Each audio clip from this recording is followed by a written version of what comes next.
My name is Helen Carter, and at 65 years old, I stood in the church burying the only person who had ever truly mattered to me, my daughter, Sophia Carter.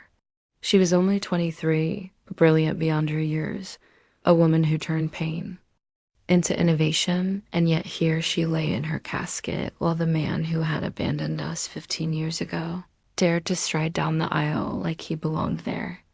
My ex-husband, Daniel Carter, had vanished when Sophia was just 8 years old, leaving us to struggle and fight alone, but now here he was, polished, gray-haired, wearing a perfectly tailored suit, slipping into the front row beside me with a whisper that made my blood boil.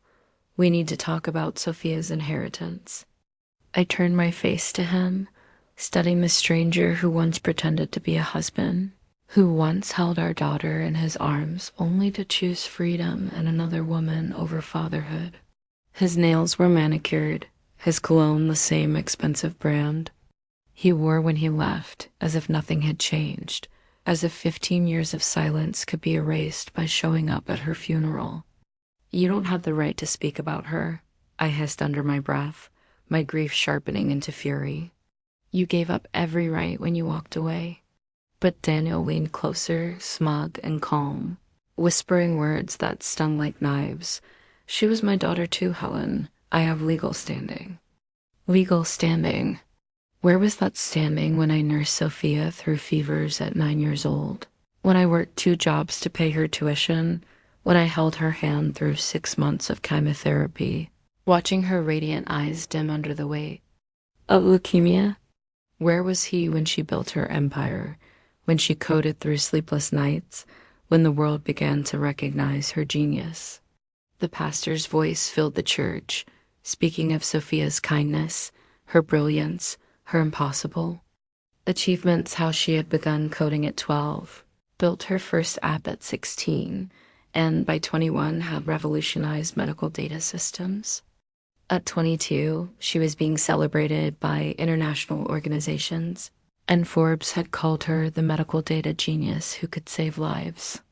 I remember the night she wept in my arms after that article, not from joy but from exhaustion, whispering that she had done it for us, to prove our pain had meaning, to show that her father's abandonment could be transformed into something powerful. And now Daniel sat nodding along, as though he had been there for any of it, as though he had sacrificed even a moment of his life for her dreams. He even dared to lean toward me and whisper, "She built that company thinking of me, wondering where her old man was." That was when I realized this wasn't grief driving him, it was greed. He hadn't come to mourn our daughter. He had come prepared with lies, ready to rewrite history for his own benefit.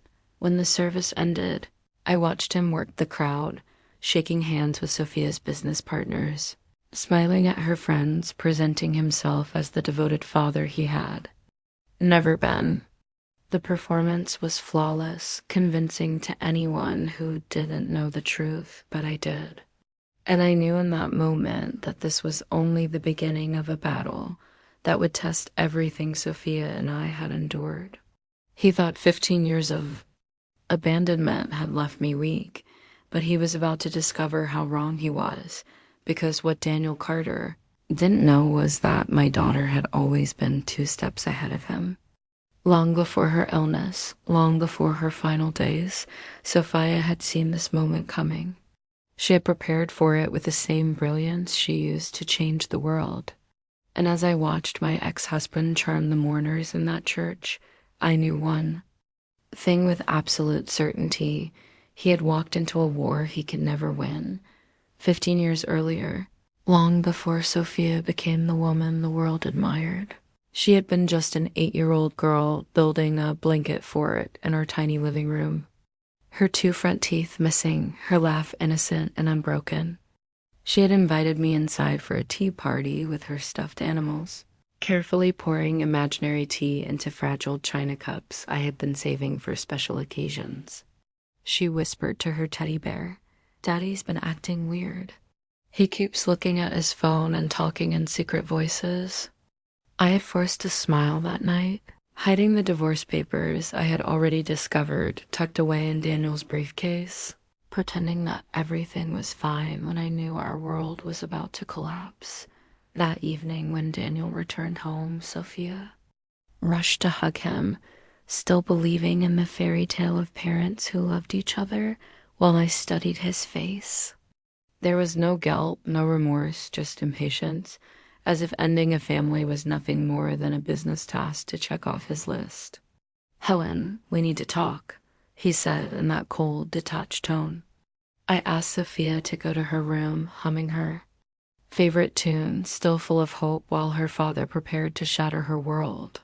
Daniel looked me straight in the eyes and said without hesitation, "I'm leaving. I filed for divorce. I'll be out by the weekend." No apology, no explanation, no recognition of what this would do to our daughter. Just the announcement of his affair with his secretary and his plans to build a new life with her. I asked him, my voice trembling but controlled, "What about Sophia?" And his answer cut me deeper than any blade. "She'd be better off with you. Kids need stability. And she would complicate my new life." Our daughter, his flesh and blood, reduced to nothing more than an inconvenience. That weekend, he packed his belongings with ruthless efficiency, kissed Sophia on the forehead as if he were leaving for a short trip, and walked out without looking back. That night, Sophia stood by the window for 3 hours, clutching her teddy bear, whispering that maybe Daddy would return for it because he had given it to her on her birthday.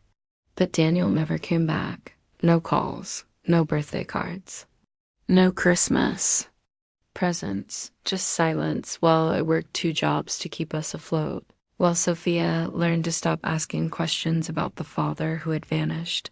From that moment, I swore I would give her everything. I became mother and father, protector and provider, nurse and teacher. And Sophia, my brilliant, determined child, absorbed that pain like fire. She turned her loneliness into strength, her abandonment into fuel. While Daniel built his new life with other women, she built dreams out of code, ambition, and late nights at the kitchen table. He believed he had left us behind for good, but he had no idea that his absence was shaping a girl who would one day change the world. Sophia's story truly began when she was 19, sitting in our cramped kitchen with an old laptop that froze every few minutes, her eyes glowing with determination as she typed lines of code I could never understand. She looked up at me one evening and said, "Mom, I think I figured out how to solve a problem nobody else can." For months, she had been obsessed with the broken systems and hospitals' lost records, denied coverage, patients suffering simply because medical data vanished into digital black holes. She carried that pain like it was personal, and in many ways, it was because she had grown up watching me struggle as a hospital administrator, fighting against the chaos of misplaced files and human lives treated like paperwork. What if medical records could be completely secure, but instantly accessible anywhere in the world? She asked, her voice trembling with excitement. I smiled and made her another cup of coffee, thinking it was a sweet dream. But 6 months later, Sophia shocked me when she dropped out of college. My heart nearly stopped when she said, "Mom, I got into a tech accelerator program. They're giving me $50,000 in 3 months to build MedShield." She was practically bouncing with excitement, her green eyes lit with fire. I argued, terrified that she was throwing away her education for nothing, but she looked at me with steady resolve and said, "What if this helps millions of people? What if this means no family has to suffer the way we did?" Those 3 months changed everything. Sophia didn't just build a project, she built a revolution. MedShield became the system that would transform how hospitals manage data. By 21, hospitals across the country were adopting her technology. By 22, international health organizations were paying millions for licenses.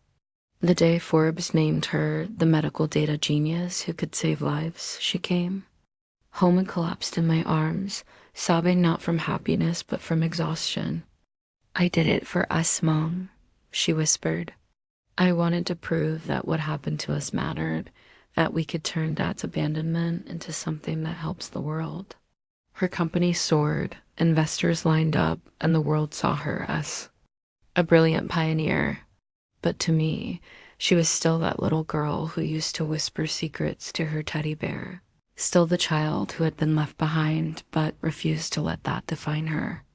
She was my miracle, and I watched in awe as she created something extraordinary from the ashes of our broken family dot by the time Sophia turned 23. Her company was valued at $35 million. She was living proof that pain could be turned into power. But even as I admired her success, I had no idea she was preparing for something darker, because Sophia had always known that one day Daniel would return, and she was determined he would never take a single piece of what she had built. The morning after Sophia's funeral, I sat at the kitchen table staring into a cup of coffee that tasted like ashes when the doorbell rang. Through the peephole I saw him, Daniel Carter, standing on my porch with another man in an expensive suit carrying a leather briefcase. Lawyers, of course. I took my time opening the door, not because I cared what Daniel thought, but because I refused to give him the satisfaction of seeing me broken. When I finally turned the knob, Daniel smiled with the polished charm of a politician and said, "Helen, this is Thomas Mitchell, my attorney. We'd like to have a civilized conversation about Sophia's estate." "Civilized?" I asked, keeping my body square in the doorway. "You haven't spoken to Sophia in 15 years, and now you expect half her money?" Mitchell stepped forward, his voice calm and professional, but I could see unease in his eyes. "Mrs. Carter, I understand this is an emotional time, but there are legitimate legal questions that must be addressed. Mr. Carter maintains that he has parental rights." That single word, "maintains," caught my attention. It wasn't stated as fact, but carefully chosen, as if even his lawyer wasn't. Entirely convinced, I stepped aside, letting them into the living room, not out of courtesy, but because this was a battle I wanted fought on my ground. Daniel looked around at the modest furniture, the family photos on every wall, the home he had walked away from. Without hesitation, "You've kept it all the same," he said, almost surprised, his eyes landing on Sophia's school pictures. "Why would I change it?" I replied sharply. "This was our home, mine and Sophia's, the one you abandoned." Mitchell opened his briefcase but moved slowly, his voice careful. "Before we proceed, Mrs. Carter, I need to ask, are you aware of any court orders or legal documentation regarding Mr. Carter's parental status?" Daniel's face went pale. He shifted uncomfortably, shooting his lawyer a warning look. "Tom, we discussed this," he said through clenched teeth. "It's complicated, but manageable." "What kind of complications?" I pressed, sensing weakness. Mitchell's hesitation told me more than words ever could. He glanced at Daniel and then back at me, his professional mask slipping. "Mr. Carter, I cannot represent you effectively unless I understand the complete situation." My heartbeat quickened as I looked at Daniel, his confidence beginning to unravel. I asked again, quieter this time, but sharper, "Daniel, what exactly did you do to avoid paying child support?" The silence that followed was deafening. Daniel's jaw tightened, his eyes darting away, and in that silence I understood. He hadn't just abandoned Sophia emotionally, he had done something legal, something permanent, something that stripped him of the very rights he was now trying to claim. Mitchell closed his briefcase with a firm snap, his voice clipped. "I think I need to conduct some additional research before we proceed further." Daniel's composure cracked. "Tom, I told you it was complicated. We can work around this." "Can we?" Mitchell asked pointedly. "If there are court orders terminating or altering your parental rights, that changes everything." I sat back in my chair, feeling a grim satisfaction bloom in my chest. Daniel had lied to his lawyer, Justice. He had lied to me, and the truth was finally cornering him. He had walked into my house full of arrogance, but his own past was about to destroy every claim he thought he had. And I knew in that moment that Sophia had seen this coming long before either of us died after Daniel and his lawyer left my house. That morning, I sat in silence, staring at the empty chair where he had nervously shifted while Thomas Mitchell's careful words revealed more than Daniel wanted me to know. My ex-husband hadn't just walked away from Sophia 15 years ago. He had done something legally binding, something he clearly hoped would remain buried. And suddenly, the missing pieces of the past began sliding into place. I remembered the year Sophia turned 12, when I had hired a lawyer to pursue back child support. The case had stalled without explanation, and I was told vaguely that circumstances had changed.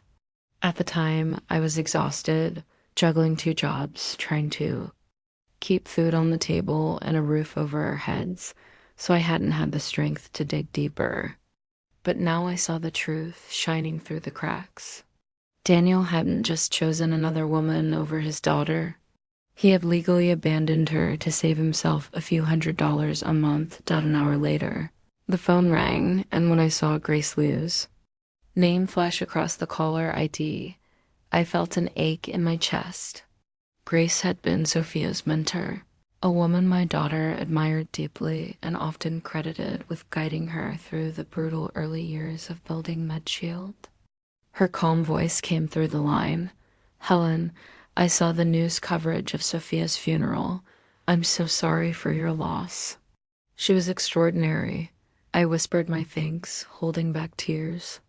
Grace paused, then said something that made my pulse quicken. "Sophia asked me to reach out to you if certain situations arose after her passing. She anticipated there might be complications with her estate, complications involving her father." Her words froze me. She expected this?" "Yes," Grace replied firmly. "She prepared for it. Your daughter knew Daniel Carter would try to reappear the moment her success became public. She spent the last year of her life putting protections in place. She gathered evidence, hired investigators, and built legal defenses to ensure you would never be vulnerable to him again. Helen, she wanted you to know that she had handled everything." That evening, I sat in Sophia's old room, surrounded by the quiet echoes of her presence, when I found a sealed envelope with my name written in her delicate handwriting. My hands trembled as I unfolded the letter inside. "Mom, if you're reading this, it means Dad showed up looking for money. Don't worry, I've prepared for him. Trust Grace and remember, I love you more than all the money in the world." Tears blurred my vision, but a fierce pride burned in me, even in her. Final months, when cancer was draining her strength, Sophia had been protecting me, preparing for this inevitable confrontation. She had anticipated his greed with the same sharp mind that had built an empire. The next morning, Thomas Mitchell called me directly, his tone tight with professional embarrassment. "Mrs. Carter, I need to inform you that I'm withdrawing as Mr. Carter's counsel. There are ethical issues that prevent me from continuing representation." I didn't need details. His silence said everything. Daniel had lied to his lawyer just as he had lied to everyone else in his life, and now even his own counsel was abandoning him. For the first time since Sophia's funeral, I felt a strange calm settle over me. My daughter's foresight was unraveling his schemes before they even began. Daniel thought he had come to claim her fortune, but what he didn't realize was that he had walked into a trap Sophia had designed long before she took her last breath. Later that afternoon, Grace Liu arrived at my home carrying a thick folder pressed tightly under her arm. Her face was calm, but her eyes carried the weight of secrets she had promised my daughter she would keep until the right moment. She sat across from me at the kitchen table, the same table where Sophia once sat with her old laptop and a heart full of dreams. "Helen, Grace said, her voice steady. Sophia spent the final year of her life preparing for this. She knew her father better than anyone, and she built protections around you and her estate that go far beyond ordinary planning. She opened the folder and began laying out documents one by one. Legal papers, investigative reports, photographs, sworn statements. My breath caught as I realized how thorough my daughter had been. She hadn't just thought about the money. She had thought about justice. Grace explained that Sophia had hired a private investigator the moment her diagnosis came. She had wanted to ensure that Daniel would never be able to claim a single cent of what she had built. And more importantly, she wanted to expose the truth about his character if he ever tried. The evidence was devastating. Daniel had not only legally terminated his parental rights years ago to avoid paying child support, but he had repeated the same pattern with other women after leaving us.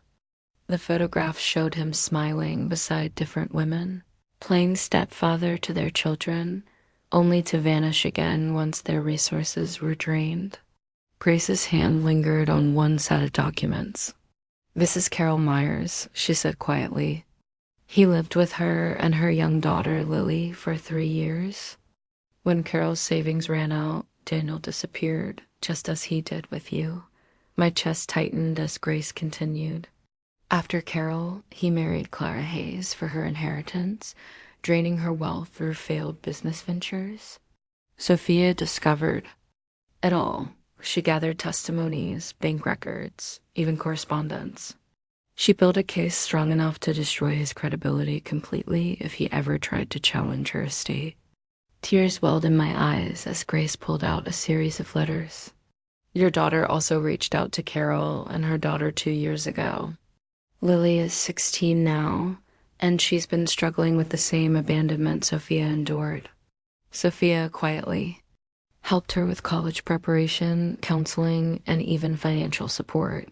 She created a network for children like her children abandoned by the same man."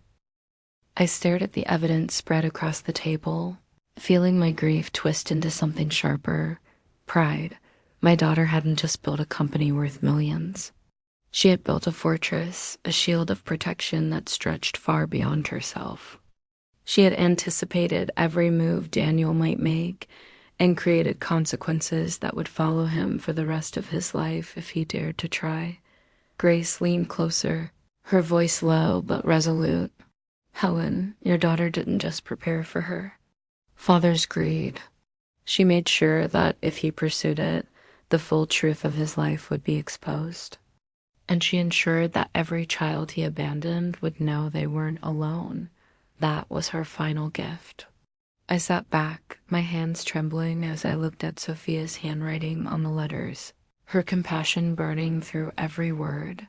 My brilliant, beautiful daughter had faced death with the strength of a warrior, and even in her last days, she had been protecting me, protecting strangers, protecting children who had known the same pain she carried.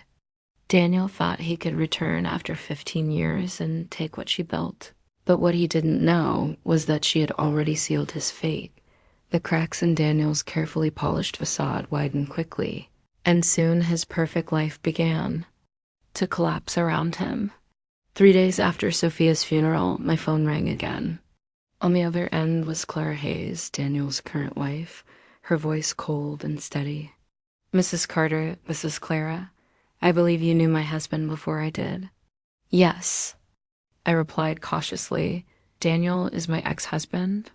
Her words came like a strike of thunder. "I've discovered he lied to me about everything. He told me he had no children. He hid his past, concealed his financial failures, and systematically drained my inheritance. I'm filing for divorce. I want you to know I support your position regarding Sophia's estate completely."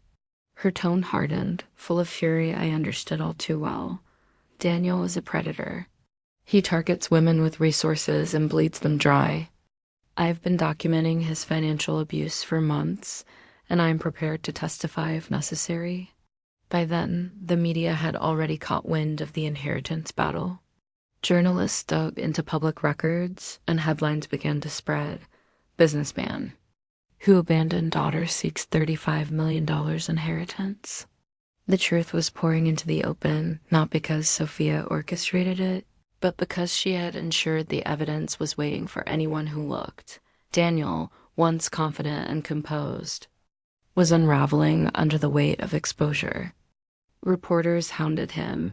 His construction company filed for bankruptcy, and Claire's lawyers froze their joint accounts. He went from a man who walked into the church in an expensive suit to someone unshaven, disheveled, and hollow-eyed, showing up at my door without warning. Double quotes, Helen, please, he begged, his voice stripped of arrogance. The media attention is destroying me. Clara's divorcing me. Our accounts are frozen. I'm losing everything. I looked at him, this broken man who had once walked out without a backward glance, and I felt no pity. You lost everything that mattered 15 years ago, I said quietly. You just didn't realize it then. His desperation deepened, his voice cracking. I made mistakes, but Sophia was still my daughter. I deserve something from her success. You deserve nothing, I told him. You legally terminated your parental rights. You chose $300 a month over your own daughter. And now you want millions from the memory of the child you abandoned? The silence that followed was suffocating. He lowered his head into his hands, shaking, and for the first time I saw the reality dawn on him. Sophia had not only built a company and a legacy, she had also built a trap, one designed to ensure that if Daniel ever tried to return, he would face the full weight of his own choices. Within days, the headlines spread like wildfire. What began as whispers in a local business journal became national news. Man who abandoned his daughter now fighting for her $35 million fortune. Reporters dug into court records, and soon Daniel's terminated parental rights were splashed across every major outlet. The world now knew the truth, that he had legally abandoned Sophia at the age of 11 just to escape paying child support. He wasn't a grieving father. He was a man who had sold his own daughter for $300 a month. I watched the coverage over coffee with Grace Liu, my heart heavy yet strangely vindicated. Sophia hadn't needed to orchestrate a media storm. She had simply ensured. The evidence existed, ready for the world to discover when the time came. And now, every ugly truth Daniel tried to bury was rising to the surface. The fallout was immediate. Clara Hayes moved quickly with her divorce proceedings, releasing her own documentation of Daniel's financial abuse. His business partners cut ties, and creditors swarmed after his bankruptcy filings. He wasn't just losing money, he was losing every mask he had ever worn. Then came the phone call that stunned me. It was from Julia Myers, a woman I had never met, but whose story felt like a reflection of my own. Mrs. Carter, I wanted to thank you, she said softly. Your daughter reached out to my daughter, Lily. She helped her prepare for college, gave her counseling, and told her she wasn't alone. I didn't even know Sophia had contacted us until recently. Julia's voice broke as she continued. Daniel lived with us for 3 years. He played stepfather to Lily, read her bedtime stories, promised her a future, and then disappeared the moment my savings ran out. The hardest thing I ever had to do was explain to my 7-year-old why the man she trusted didn't want to see her anymore. As she spoke, I realized the depth of Sophia's compassion. My daughter hadn't just protected her estate. She had built a quiet support network for children abandoned by the same man who had destroyed our family. She had reached into other broken homes, giving strength where she once had none, proving that abandonment didn't mean worthlessness, but Julia wasn't the only one. Soon other women came forward, each story echoing the same pattern. Daniel would charm his way into their lives, drain their resources, bond with their children, and then vanish the moment money grew scarce. It wasn't an isolated failure. It was a lifetime of betrayal, repeated over and over. Sophia had uncovered all of it. The folder Grace showed me contained testimonies, photographs, bank statements, and letters from these women. She hadn't just documented his actions for legal defense. She had prepared to expose his entire character to the world. And now that world was watching him unravel. The man who once believed he could slip back into our lives with polished lies was being stripped bare. Every secret he had tried to hide was emerging in court filings, divorce papers, and news articles. And for the first time, I saw fear in Daniel's eyes, because he realized that Sophia had built something far stronger than a company or a fortune. She had built justice, and it was closing in on him from every direction. Daniel tried to fight. Back with desperation, hiring a new lawyer who argued that his termination of parental rights had been coerced. They claimed he had been pressured into signing documents he didn't understand. But Sophia had already anticipated this excuse long before her death. Among the evidence she had compiled was a video deposition recorded during her final month of life. In it, her voice was weak, but her mind was sharp as steel. She explained exactly how she discovered the termination papers, how they were voluntary, witnessed, and legally binding. She spoke directly to the camera, describing her father's pattern of abandonment, making it impossible for anyone to twist the facts. Her foresight was staggering. Grace and I sat with Anthony Reed, the estate attorney Sophia had trusted, as he revealed just how deep her planning went. "Mrs. Carter," he said, laying out a detailed timeline Sophia had prepared, "your daughter didn't just defend her estate. She built a counteroffensive. She created structures to ensure that if her father pursued claims, he would not only fail but suffer consequences for the rest of his life." Anthony explained that Sophia had established a victims advocacy fund with a portion of her fortune. If Daniel pushed beyond his initial demand, the fund would finance legal action on behalf of every child he had abandoned. It was a trap designed with ruthless elegance. The more aggressively he pursued her money, the more devastating the fallout would become for him personally. The fund had enough resources to support lawsuits for years. Every abandoned child, every devastated mother, every broken family Daniel left behind would have access to lawyers, counselors, and the strength to seek damages for emotional distress. Sophia had ensured that the pain he left in his wake would finally turn into a weapon against him. Grace's eyes glimmered with something like admiration as she added, "Your daughter wasn't just protecting herself, Helen. She wanted to protect all the others who suffered because of him. She knew his pattern, and she designed this so he could never escape accountability again." The brilliance of it all left me in awe. Sophia, even in her weakest days, had thought of everything. Her trap was airtight: legal documents, testimonies, recordings, financial structures, and even instructions to release information to journalists if Daniel escalated his claims. It wasn't just defense, it was justice in its purest form. When Daniel's new lawyer finally requested a settlement conference, his voice cracked with the desperation of a man who had realized he was standing on a minefield. He wanted to reduce his claims, to settle quietly, to escape the storm. But Sophia had made sure there would be no escape. He had spent 15 years running from responsibility, abandoning one family after another. Now every path he took only led to the same place: ruin. The settlement conference was Daniel's last desperate attempt to salvage something from the wreckage of his life.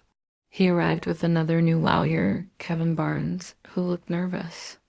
The moment he sat across from us in Anthony Reed's office, Barnes tried to sound calm as he said, "My client is willing to significantly reduce his claim in exchange for avoiding further public scrutiny." Anthony leaned forward, his voice steady but firm. "Your client has no inheritance claim. His parental rights were terminated over a decade ago. This meeting is purely a courtesy." Daniel's face was pale, his once sharp suit rumpled. His hands trembling as he tried to plead with me. "Helen, please. I know I made mistakes, but I deserve something." I was still her father. I looked him straight in the eye and answered quietly, "You were her biological father, but you chose not to be her parent. That choice cannot be undone." Barnes shifted strategies, fumbling for an argument. "Even if the legal claim is invalid, there might be moral grounds. Mr. Carter contributed genetically to Sophia's intelligence and abilities." Grace Liu burst into bitter laughter. "Are you really suggesting he deserves millions because Sophia inherited intelligence from the same man who abandoned her to avoid paying child support? That's absurd." That was when Anthony revealed the final blow. He opened a separate file Sophia had prepared, placing it on the table for everyone to see. Inside were documents showing that Daniel hadn't only abandoned families, he had lived a double life of fraud. Using false identities, stolen social security numbers, and fraudulent accounts, he had evaded debt collectors, hidden assets, and committed tax evasion across multiple states. Sophia had anticipated that if he pressed too hard exposing his crimes might be the only way to end him permanently. She had gathered everything through investigators, ensuring prosecutors could not ignore it. Daniel's face drained of color. "That's not true," he stammered. But the evidence was overwhelming. Bank applications and false names, forged tax records, hidden accounts. Barnes quickly packed his briefcase, refusing to look at him. "Mr. Carter, I cannot represent you in light of these revelations." Daniel's last shred of composure shattered as Anthony played Sophia's final video. On the screen, my daughter appeared pale and frail, but with eyes that burned with fire. "Dad," she said, her voice clear and unwavering, "if you are watching this, it means you tried to take money from the daughter you abandoned. I have documented every family you destroyed, every child you left behind, and every crime you committed to escape responsibility. I want you to know that despite everything, Mom and I built a beautiful life. We succeeded without you. And now, my legacy will protect children like me, children you made feel worthless. That is what you will remember, not money, but the proof that we thrived without you." Tears streamed down Daniel's face as he watched, but it was too late. Sophia had turned his lies into chains. 3 weeks later, Daniel Carter stood in federal court facing charges of identity fraud, tax evasion, and social security fraud.